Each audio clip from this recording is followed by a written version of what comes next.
नमस्कार, India news के खास प्रोग्राम लीगली स्पीकिंग में आपका स्वागत है। मैं हूं आशीष सिन्हा। आज हम चर्चा करेंगे यूनिफॉर्म सिविल कोड यानी समान नागरिक संहिता कानून की। आखिर यूनिफॉर्म सिविल कोड क्या है? यूनिफॉर्म सिविल कोड आजकल सुर्खियों में क्यों है? क्या भारत सरकार यूनिफॉर्म सिविल कोड लागू करने जा रही है? यूनिफॉर्म सिविल कोड लागू होने से आम जनमानस के जीवन पर इसका क्या असर होगा? और क्या यूनिफॉर्म सिविल कोड भारत के किसी वर्ग या समुदाय के खिलाफ है, या uniform civil code caste, creed and colour का है? भेदभाव किए बिना कन्याकुमारी से लेकर कश्मीर तक हर नागरिक को एक समान कानून का अधिकार देगा। समान नागरिक संहिता अगर लागू होता है तो क्या बदलाव होंगे? इन संभावित बदलाव की खिलाफत कौन लोग कर रहे हैं? उनकी चिंताएं क्या हैं? क्या समान नागरिक संहिता यानी यूनिफॉर्म सिविल कोड किसी पंथ, मंथ या फिर संप्रदाय के खिलाफ कानून है? क्या समान नागरिक संहिता भारतीय संविधान की मूल अवधारणा के खिलाफ है? अगर कुछ नहीं तो देश के कुछ लोगों में आखिर भय का वातावरण क्यों है? यूनिफॉर्म सिविल कोड का नीर शीर विश्लेषण करेंगे और इसके बारे में बन रहे माहौल पर चर्चा करेंगे। आज हमारे साथ सुप्रीम कोर्ट के वकील अश्वनी दुबे और सुप्रीम कोर्ट की वकील ज्योति राणा हैं, जो इस विषय पर जिनके साथ हम चर्चा करेंगे। लेकिन यूनिफॉर्म सिविल कोड से जुड़े हुए कुछ जो पहलू हैं वो भी हम आपको साथ ग्राफिक्स के जरिए साझा करके आपको बताना चाहते हैं कि आखिर यूनिफॉर्म सिविल कोड क्या है।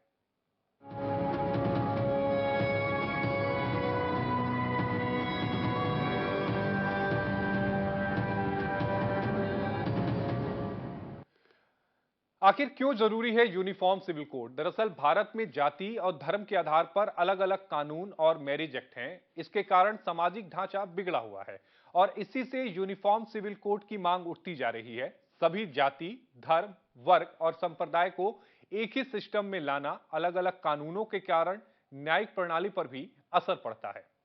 लोग शादी, तलाक जैसे मुद्दों के निपटारे के लिए पर्सनल लॉ बोर्ड में जाते हैं। महिलाओं और धार्मिक अल्पसंख्यकों को सुरक्षा प्रदान करना, परिकल्पित कमजोर वर्गों को सुरक्षा प्रदान करना कोड बनने के बाद कानून को सरल बनाने का काम करेगा। वर्तमान में धार्मिक मान्यताएं जैसे हिंदू कोड बिल, शरीयत कानून और अन्य के आधार पर अलग अलग हैं। ये सारी चीजें जो हैं वो अलग अलग है, लेकिन आपके दिमाग में ये भी होगा कि यूनिफॉर्म सिविल कोड का अनुच्छेद 44 के भाग 4 क्या कहता है? सभी धार्मिक समुदायों पर लागू होने के लिए एक देश एक नियम का आह्वान करता है। अनुच्छेद 44 के भाग 4 में यूनिफॉर्म सिविल कोड शब्द का उल्लेख है, जिसमें राज्य भारत के पूरे क्षेत्र में नागरिकों के लिए एक समान नागरिक संहिता को सुरक्षित करने का प्रयास करेगा। यह कोड यूनिफॉर्म सिविल कोड विवाह, तलाक, रखरखाव, विरासत, गोद लेने और उत्तराधिकारी जैसे क्षेत्रों को कवर करेंगे। यह कोड इस बात पर आधारित है कि आधुनिक सभ्यता में धर्म और कानून के बीच में कोई संबंध नहीं है। भारतीय संविधान में निदेशक सिद्धांतों को लेकर क्या कुछ कहा गया है वो भी हम आपको बताएंगे। तो कमजोर समूहों के खिलाफ भेदभाव को दूर करना, सभी धार्मिक समुदायों पर लागू ये यूनिफॉर्म सिविल कोड होगा। तो सभी धार्मिक समुदायों पर यह लागू होने के लिए एक देश एक नियम का आह्वान करता है। अनुच्छेद 44 के भाग 4 में यूनिफॉर्म सिविल कोड शब्द का उल्लेख किया गया है। राज्य भारत के पूरे क्षेत्र में नागरिकों के लिए एक समान नागरिक संहिता को सुरक्षित करने का प्रयास करेगा। यह कोड यूनिफॉर्म सिविल कोड विवाह, तलाक, रखरखाव, विरासत, गोद लेने और उत्तराधिकारी जैसे क्षेत्रों को कवर करेगा। तो भारत में जाति और धर्म के आधार पर अलग अलग कानून और मैरिज एक्ट हैं। इसके कारण सामाजिक ढांचा बिगड़ा हुआ है। इसी से यूनिफॉर्म सिविल कोड की मांग उठती जा रही है। सभी जाति, धर्म, वर्ग और संप्रदाय को एक ही सिस्टम में लाना, अलग अलग कानूनों के कारण न्यायिक प्रणाली पर भी असर पड़ता है। लोग शादी, तलाक जैसे मुद्दों के निपटारे के लिए पर्सनल लॉ बोर्ड जाते हैं। महिलाओं और धार्मिक अल्पसंख्यकों को सुरक्षा प्रदान करना, परिकल्पित कमजोर वर्गों को सुरक्षा प्रदान करना है। कोड बनने के बाद कानून को सरल बनाने का काम करेगा। वर्तमान में धार्मिक मान्यताएं जैसे हिंदू कोड बिल, शरीयत कानून और अन्य के आधार अलग अलग हैं। और इसी पर आज हमारे साथ बात करने के लिए हमारे दो खास मेहमान हमारे साथ जुड़ रहे हैं। हमारे साथ अश्वनी दुबे सुप्रीम कोर्ट की वकील हैं और हमारे साथ ज्योति राणा सुप्रीम कोर्ट की वकील हैं। अश्वनी दुबे जी, सबसे पहले आपके पास आना चाहूंगा। यूनिफॉर्म सिविल कोड का मुद्दा एक बार इसलिए फिर से गर्म हो गया है क्योंकि लॉ कमीशन ने रिकमेंडेशन मांगी है आम लोगों से, 30 दिनों का वक्त दिया है। लेकिन दर्शक ये जानना और समझना चाहेंगे कि आखिर यूनिफॉर्म सिविल कोड है क्या।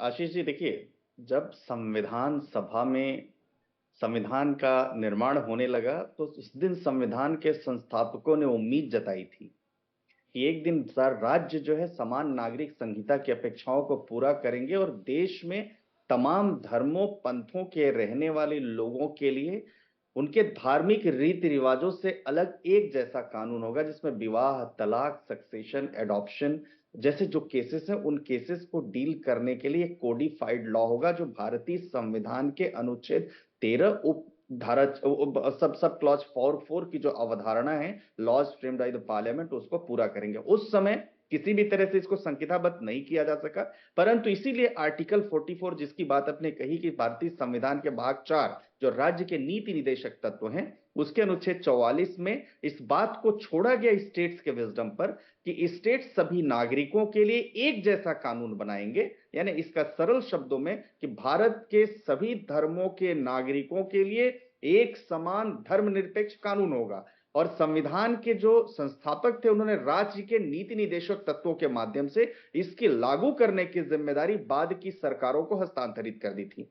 यानी व्यक्तिगत जी। कानून, संपत्ति संबंधी कानून, विवाह, तलाक, गोद लेने संबंधी। परंतु अब तक चाहे पॉलिटिकल मोटिव हो, चाहे रिलीजियस अपीजमेंट हो, चाहे जो कारण हो कि संविधान के लागू होने के इतने वर्षों के बाद भी, 7 दशक बीत जाने के बाद भी पूरे देश में एक जैसा कानून नहीं है। अब होता क्या है, हम बार बार आर्टिकल 14, 15, 21 की बात करते हैं, तो जब आर्टिकल 14, 15, 21 की बात करते हैं तो इतने डाइवर्सिफाई लॉ होने की वजह से एक जैसा जजमेंट भी नहीं पास हो पाता। कहीं पर्सनल लॉ पर जजमेंट पास होता है, यानी आप देखिए कि कहीं पर शादी की उम्र 18 साल है कानून के मुताबिक और कहीं पबर्टी की एज है।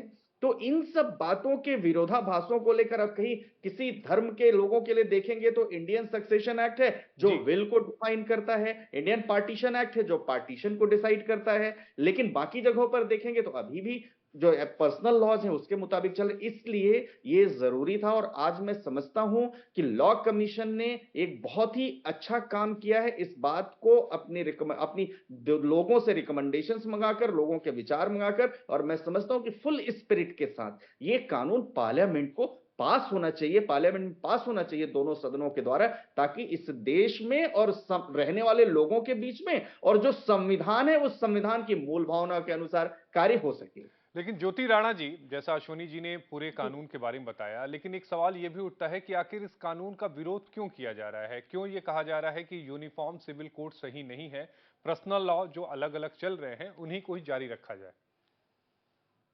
जी आशीष जी, इसमें सबका जो जैसा अश्विनी जी ने भी बताया है कि या तो किसी का पॉलिटिकल एजेंडा है या क्या मोटिव है कि इस लॉ को अपोज करा जा रहा है, जबकि इसमें एक समान वन लॉ वन नेशन की बात करी जा रही है। किसी के कोई राइट्स इसमें नहीं छीने जा रहे हैं कि आपके राइट्स इसमें इंफ्रिंज हो रहे हैं तो इस लॉ को अपोज करा जाए। तो पॉलिटिकल एजेंडा अपना सेटिस्फाई करने के लिए इस लॉ को जो भी हमारे धार्मिक संस्थान के जो जो एक्सपर्ट्स हैं वो इस लॉ के ऊपर, जिसको नॉलेज है वो भी, जिसको नहीं भी नॉलेज है वो भी इसको फेवर भी कर रहा है, इसको अपोज भी कर रहा है, विदाउट नोइंग कि इस लॉ के आ जाने से कितनी ऐसे सेक्शंस ऑफ जो वीकर सेक्शन सोसाइटी में जो लेडीज हैं, विमेन हैं, उनको कितने राइट्स हैं जो अभी तक इन्फ्रिंज है, उनके राइट्स उनको नहीं मिले हैं, तो वो राइट्स उनको मिलेंगे। इसमें किसी का राइट नहीं इन्फ्रिंज करा जा रहा है, किसी को कुछ छीना नहीं जा रहा है, जी। बल्कि उनको समान अधिकार दिए जाएंगे। लेकिन ज्योति जी, वो कौन से राइट्स हैं जो महिलाओं को मिलेंगे, अगर आप विस्तार से बता पाए तो। जी, देखिए हमारे जैसे पर्सनल लॉ में जो हमारा मैरिज लॉ है, डिवोर्स लॉ है, मेंटेनेंस, इनहेरिटेंस, तो ये सारे लॉ, सिविल राइट्स जो है, सिविल लॉ जो है हमारे पर्सनल लॉ से गवर्न करते हैं। तो जब अगर डिवोर्स अगर किसी का होता है तो उसमें जो पर्टिकुलर जिस लॉ में मैरिज करी गई है उस लॉ से वो गवर्न होता है, जिसमें कि जैसे अगर हमारा हिंदू मैरिज है तो हिंदू मैरिज से गवर्न होगा। लेकिन अगर जैसे हमारे यहाँ पर वुमेन है, जो मुस्लिम वुमेन हैं, उनके काफी राइट्स हैं जो उनको नहीं मिलते, जो कि हिंदू लॉ में हिंदू वुमेन को राइट्स मिलते हैं। जी। इनहेरिटेंस का राइट मुस्लिम वुमेन को नहीं है, जो एक समान कानून आने से, यूसीसी आ जाने से जो मुस्लिम वुमेन है, बीट मुस्लिम मुस्लिम वुमेन, क्रिश्चियन, बीट दलित, ट्राइबल, उन सब के लिए यहाँ पे समझना बहुत जरूरी है कि हिंदू वर्सेस मुस्लिम नहीं है। कि अगर हम बोले सिर्फ मुस्लिम वुमेन्स के राइट्स यहाँ पर सबको दिए जाएंगे, मुस्लिम वुमेन को ही राइट मिलेंगे, सबको इक्वल राइट्स मिलेंगे, तो इनहेरिटेंस का राइट, एडॉप्शन का राइट, इवन मेंटेनेंस का राइट, जो गुजारा भत्ता जिसे कहा जी। जाता है, तो वो राइट उनको दिया जाएगा। मेंटेनेंस जो कि एक ह्यूमैनिटी इशू, जो एक सिविल राइट है उनका, जो मिलना चाहिए, जो मुस्लिम लॉ में नहीं मिलता है। तो अगर ये लॉ आज पास हो जाएगा तो इससे सारी वुमेन्स को एक इक्वल लॉ, जो हम हिंदू वुमेन, मुस्लिम वुमेन ना कह के हम इंडियन वुमेन उनको अगर बोले, तो एक जेंडर इक्वालिटी, जेंडर जस्टिस जो होगा अगर ये लॉ पास हो जाता है। लेकिन अश्वनी जी, जो मुस्लिम समुदाय है उसमें जो शादी होती है वो कॉन्ट्रैक्ट मैरिज होती है, जैसा आप हम सभी जानते हैं। तो ऐसे में ये लॉ किस तरह से लागू किया जाएगा कि वो कॉन्ट्रैक्ट भी बचा रहे और उसके बाद ये जो लॉ है उससे वो पूरी तरह से वो जो कॉन्ट्रैक्ट है वो गवर्न हो? देखिए, दो बातें समझना बहुत जरूरी है कि एक तो जो एज ऑफ मैरिज है, जो डिसिमिलैरिटी है, एज ऑफ मैरिज को सबसे पहले आपको एक यूनिवर्सल और यूनिफॉर्म करना पड़ेगा। दूसरा, एक जो डिवोर्स मेन इशू है, जिस डिवोर्स में जो कोडिफाइड लॉ है, उस कोडिफाइड लॉ के मुताबिक, यानी बजाय कि रिलीजियस स्कॉलर्स बैठ करके किसी महिला के अधिकारों की बात करें, महिला के संबंध विच्छेद की बात करें, या वो सर्कमस्टेंसेस बेस्ड डिसीजन दें, बल्कि जो लॉ है, जो जी। विधि का शासन है, विधि के शासन के मुताबिक। दूसरा, आपने बड़ी अच्छी बात कही कि कॉन्ट्रैक्ट मैरिज है और एक तरफ संस्कार है। किसी भी रिलीजन की जो बेस्ट प्रैक्टिसेस हैं, उन बेस्ट प्रैक्टिसेस को इसमें इनकलकेट करके ही जो है कोई लॉ पास होगा, यूनिफॉर्म सिविल कोड बनेगा। इसीलिए लॉ कमिश्नर ने रिकमेंडेशंस मंगाई कि आप अपने विचार हमें दीजिए। उन विचारों में आपका सुझाव भी हो सकता है, सजेशंस भी हो सकता है। ज्योति ने बिल्कुल सही कहा कि ये किसी के खिलाफ नहीं है। अब जैसे मान लीजिए जो जनजातीय समुदाय है, जनजातीय समुदाय अपने अलग प्रैक्टिसेस को मानता है। जी। जो हिंदू कोड बिल से जो लोग गवर्न होते हैं, उसमें मैरिज के, डिवोर्स के अलग रूल्स है। पर्सनल लॉ के जो लोग हैं, क्रिश्चियंस मैरिजेस हैं, उनके अलग, उन सब की बेस्ट प्रैक्टिसेस जो हैं वो, ताकि उनकी जो धार्मिक संरचना है वो भी बची रहे, उनका जो किसी का कॉन्ट्रैक्ट है, किसी का संस्कार है, किसी का दोनों के बीच में एक अग्रीमेंट है, इस तरह की बातें भी बची रहें। और उसके साथ साथ जो यूनिफॉर्मिटी है, वो यूनिफॉर्मिटी के हिसाब से चलता रहे। अब देखिए, इसी देश में, जी। गोवा में आप जाकर के, गोवा में स्टडी करने की जरूरत इसलिए कि पिछले 2 दशक से ज्यादा समय से बड़े ही सक्सेसफुली शाइनिंग एग्जांपल है गोवा, जहां पर uniform civil code successfully practice हो रहा है। तो अब कॉन्ट्रैक्ट और संस्कार की बात, जो हमारे विधि निर्माता हैं, वो विधि निर्माता उसको देखेंगे कि कैसे उसको डील करेंगे। सवाल मैरिज का नहीं है, सवाल यहां पर डिवोर्स का है। सवाल सिर्फ इस बात का नहीं है, सवाल इनहेरिटेंस का है, सवाल एडॉप्शन का है, सवाल लड़कियों को संपत्ति में प्रॉपर्टी का है, सवाल जो तमाम डिवोर्स के वेरियस प्रैक्टिसेस हैं, जो प्रैक्टिसेस तमाम इस्लामिक देश जो है वो खत्म कर चुके हैं, जो हमारे यहाँ 72 के 72 सेक्स जो मौजूद है उसमें अभी प्रेवलेंट है, उसको खत्म करने की जरूरत है। और मेंटल जो स्टेबिलिटी है लड़कियों की या लड़कों की, एक एज के बात आती है, तो जो आपने फिक्स कर दिया पबरिटी का, जो टाइम आपने लिया, उसके बजाय 18, 19, 20, 21 जो भी टाइम गवर्नमेंट फिक्स करती है या पार्लियामेंट फिक्स करता है कानून पारित करके, वो सबके लिए जब एप्लीकेबल होगा, तो बजाय कि इमीडिएटली कम एज में एक बच्ची घर के कामों में लग जाएगी, जी। वो पढ़ेगी, आर्थिक रूप से मजबूत होगी, प्रोग्रेसिव होगी, किसी भी रिलीजन की होगी, तो उसका जो, उसकी अकाउंटेबिलिटी देश के लिए और अपने लिए वो मजबूत हो। इसीलिए मैं समझता हूं कि जो बेस्ट प्रैक्टिसेस होंगी, चाहे वो किसी भी रिलीजन की हो, उनको उसमें ले करके और एक नया कोडिफाइड लॉ बनेगा। इसलिए जो समझते हैं या कहने की कोशिश कर रहे हैं कि हिंदू कोड बिल जो है या उसकी जो प्रैक्टिसेस हैं वो उसमें इनकलकेट होंगी, ऐसा नहीं है। नया, नए तरीके से सबको लेते हो, क्योंकि किसी के धर्म पर कुठाराघात नहीं है, क्योंकि एक रिलीजियस फ्रीडम वाली कंट्री है हमारी, जहां के प्रस्तावना में अगर हम देखें तो सभी धर्मों जी। की बात करी है, इक्वालिटी की बात करी है, और जो फंडामेंटल राइट्स है उसमें भी बात किया गया है। इसलिए आशीष भाई, ये जरूरी है कि लेकिन जो अश्वनी बेस्ट, जी, पिछली बार जब बीएस चौहान साहब लॉ कमीशन के अध्यक्ष थे तब भी उन्होंने रिकमेंडेशन मांगी थी और मुझे ध्यान है कि बहुत बड़ी तादाद में रिकमेंडेशन आई थी और उस समय जो मुस्लिम संगठन थे उन्होंने विरोध किया था, बाकायदा उनकी तो मीटिंग भी हुई थी बीएस चौहान साहब की, और लेकिन उन लोगों ने मीटिंग में इसका विरोध किया था और उन्होंने कहा था कि यूनिफॉर्म सिविल कोड नहीं लागू होना चाहिए। आखिर इसके पीछे की मंशा क्या है? क्योंकि यूनिफॉर्म सिविल कोड तो सबको बराबर राइट देता है, चाहे आप किसी भी धर्म के हो, हिंदू हो, मुस्लिम हो, क्रिश्चियन हो, ईसाई हो, उससे कोई फर्क नहीं पड़ता, सभी को बराबर राइट देता है। लेकिन इसका विरोध आखिर कर क्यों रहे हैं? देखिए, दो बातें समझना पड़ेगा, विरोध सिर्फ आज नहीं हुआ। विरोध जब आप 1941 में इन कानूनों को संहिताबद्ध करने के लिए बी.एन. राव समिति बनी, उस समय विरोध हुआ। उसके पहले आप जब देखेंगे, जब ब्रिटिशर्स ने खास तौर से 1835 में जब यूसीसी की उत्पत्ति जिस ब्रिटिशर्स के समय पर हुई, तब ब्रिटिश सरकार ने 1835 में अपनी रिपोर्ट की, जिसमें अपराधों, सबूतों, अनुबंधों से संबंधित कानून के संहिताकरण में एक रूपता की आवश्यकता पर बल दिया गया और सिफारिश किया गया कि हिंदुओं और मुसलमानों के व्यक्तिगत जो कानून है उनको हटा करके एक यूनिफॉर्म कानून बनाया जाए। लेकिन उस समय भी विरोध हुआ। तो उस समय, तो आज की बात ये औपनिवेशिक काल से चला आ रहा है। दूसरा, लॉ कमीशन एक रिकमेंडेशन करने वाली बॉडी है। लॉ कमीशन एक ऐसी बॉडी है जब कोर्ट्स या पार्लियामेंट जब कभी भी उसके सामने क्वेश्चनायर फ्रेम करके भेजते हैं, तो तमाम रिपोर्ट्स और रिसर्च के आधार पर अपनी एक रिकमेंडेशन देती है। अब जस्टिस चौहान के सामने कौन से ऐसे पहलू थे जिन पहलुओं को देखते हुए उन्होंने यूनिफॉर्म सिविल कोड के ना लागू करने के पक्ष में मत दिए। लेकिन आज जो लॉ कमीशन है, उस लॉ कमीशन के सामने ऐसे कौन से मुद्दे हैं जिन मुद्दों को लेकर के लॉ कमीशन कह रही कि यूनिफॉर्म सिविल कोड होना चाहिए। अश्वनी दुबे जी, क्या कुछ बदलाव आएगा महिलाओं के जीवन में यूनिफॉर्म सिविल कोड अगर लागू होता है तो? देखिए, सबसे पहले आशीष भाई, महिलाओं और धार्मिक अल्पसंख्यकों को लेकर के जो असमानता है कानून में, वो जो है असमानता खत्म हुई। इस देश में दो तरह के कानून है। एक कानून फाइनेस्ट लॉ जो हिंदू विमेन के लिए यहाँ पर है। हिंदू विमेन के लिए कैसे?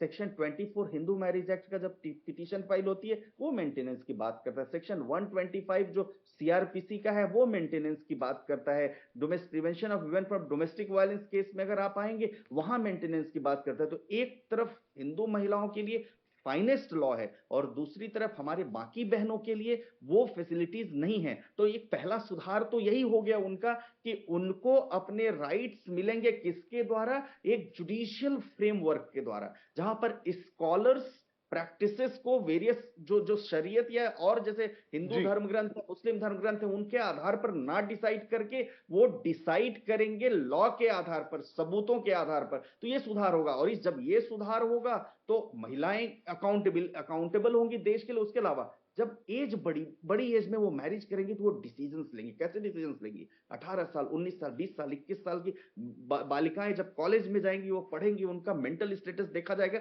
तो वो देश की उन्नति में भी अपना कर सकती हैं, योगदान दे सकती हैं। साथ ही साथ वो डिसीजन लेंगी। तो जब डिसीजंस लेंगी, तो जो हम इक्वालिटी की बात करते हैं, राइट टू इक्वालिटी, वो राइट टू इक्वालिटी सही मायने लागू हो। क्योंकि यहां पर एक तरफ तो एक महिलाओं को बहुत सारे अधिकार है, दूसरी तरफ वो प्रोग्रेसिव समाज की पार्ट आज भी नहीं है। इसलिए जरूरी यह है कि यूनिफॉर्म सिविल कोड आए और सिर्फ महिलाओं की नहीं, बच्चों के ऊपर भी इसका असर पड़ेगा। इनहेरिटेंस की बात आती है, एडॉप्शन की बात आती है, प्रॉपर्टी की बात आती है, डिवोर्स की बात आती है। ये तमाम बातें हैं जिन पर असर पड़ेगा। और निश्चित तौर पर डिप्राइव्ड कम्युनिटी महिलाएं ही हैं इसमें, तो महिलाओं की तो हर तरह से आर्थिक सामाजिक स्थिति में उनके अश्वनी जी, यानी कुल मिलाकर ये कहें कि जो लोग यूनिफॉर्म सिविल कोड का विरोध कर रहे हैं, किसी भी धर्म के आड़ में कर रहे हो, किसी भी लॉ के आड़ में कर रहे हो, पर्सनल लॉ के आड़ में कर रहे हो, इसका मतलब तो ये है कि वो महिलाओं को बराबरी का दर्जा देना ही नहीं चाहते हैं। वो चाहते ही नहीं कि महिलाएं जो हैं उनको बराबरी का दर्जा मिले, और शायद ये एक बड़ी वजह है कि वो उसका विरोध कर रहे हैं। आशीष भाई, मेरा थोड़ा दूसरा सा इसमें उत्तर है। इसमें यह है कि राजनीतिक दल इस मुद्दे के माध्यम से धार्मिक ध्रुवीकरण का प्रयास करते हैं। और धार्मिक ध्रुवीकरण का जब प्रयास करते हैं, क्योंकि उनके सामने जो है होता है उनका वोट बैंक। तो ऐसा नहीं है कि जो किसी भी कम्युनिटी के प्रोग्रेसिव सोसाइटी के जो पार्ट है, कुछ परसेंटेज के लोग वो नहीं चाहते, वो सब चाहते हैं। लेकिन पॉलिटिकल अपीजमेंट के लिए सामाजिक सौहार्द बिगाड़ने की कोशिश करते हैं। इसलिए ऐसी कुरीतियों को वो प्रोत्साहित करते हैं, ताकि उनका जो अपीजमेंट, जो यूनिटी की बात है, जब खत्म होगी तभी तो वोट बैंक आएगा, तभी तो आएगा। आज देश में आज देखिए कि हम अगर एक तरफ प्रोग्रेस डिजिटलाइज दुनिया में, यूपीआई में दुनिया में देख रहे हैं कि हम एक लैंडमार्क हमने एग्जाम्पल सेट किया है। दूसरी तरफ आज भी हमारे देश में जाति के आधार पर, धर्म के आधार पर चुनाव लड़ा जा रहा है। और यह ज्यादा देखा जा रहा है कि इस कम्युनिटी के, इस कास्ट के, इस रिलीजन के वोट यहां ज्यादा हैं, इसलिए इसको वोट दो। तो ऐसा नहीं है कि सिर्फ महिलाओं की बात है, वो सिर्फ पॉलिटिकल अपीजमेंट के लिए पॉलिटिकल पार्टीज के जो लोग हैं वो नहीं चाहते हैं कि सामाजिक उत्थान एक जैसा हो, ताकि उनकी जो राजनीति है जाति के आधार पर, धर्म के आधार पर, वो उस पर किसी प्रकार की इसका तो मतलब यह है अश्विनी जी कि जनता के बीच में या फिर यूं कहें कि लोगों के बीच में गलत तरीके से यूनिफॉर्म सिविल कोड को पेश किया जा रहा है ताकि लोग मिसलीड होते रहें और इसका विरोध करते रहें और ये कभी लागू ही ना हो पाए और उन्हें राजनीतिक फायदा मिलता रहे।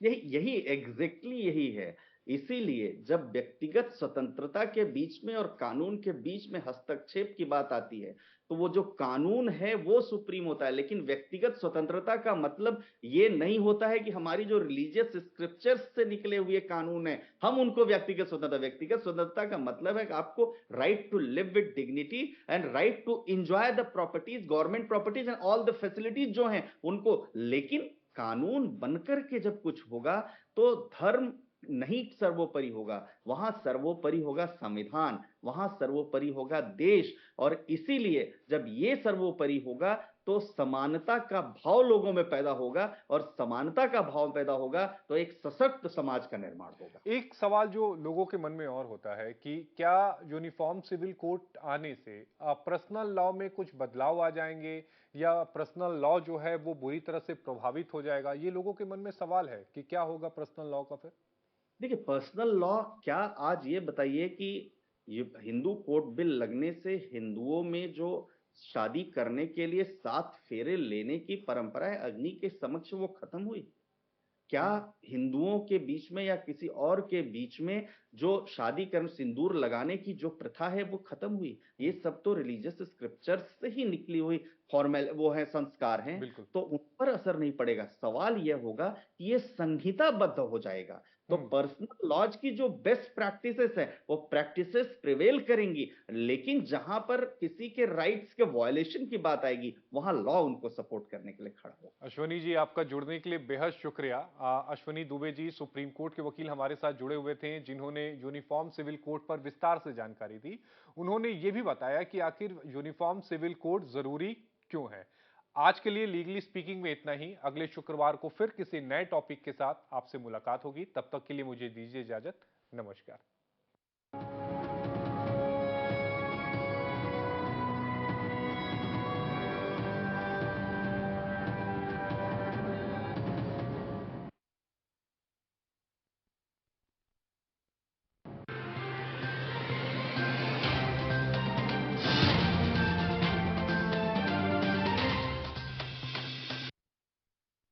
राशि की स्कूल फीस, घर का किराया, कितनी जिम्मेदारियां हैं सर पे। तुम तो टर्म लाइफ इंश्योरेंस लिए बिना ही चलेगा। पॉलिसी बाजार में 1 करोड़ का टर्म लाइफ इंश्योरेंस सिर्फ 430 रुपए महीने से शुरू।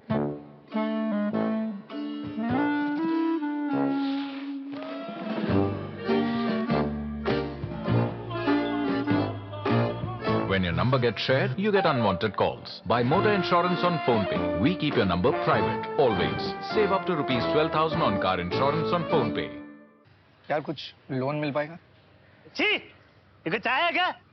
हट! दिमाग खराब कर रखा, चाय बनानी आती नहीं। पैसाबाजार.com, लोन सही मिलेगा यहीं।